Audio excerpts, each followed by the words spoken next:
is on our left. It's as few penalty points as possible that will win. Guy keeps his head cool and drive without penalties. He's in the lead.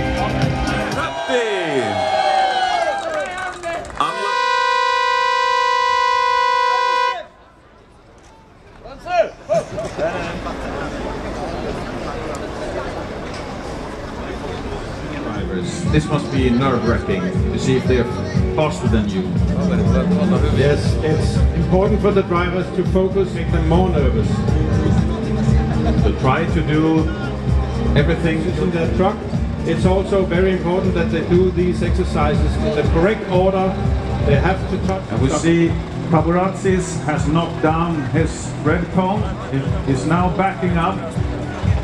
See if he can hit those two arms at the same time, but not too far, because then he will get a penalty point.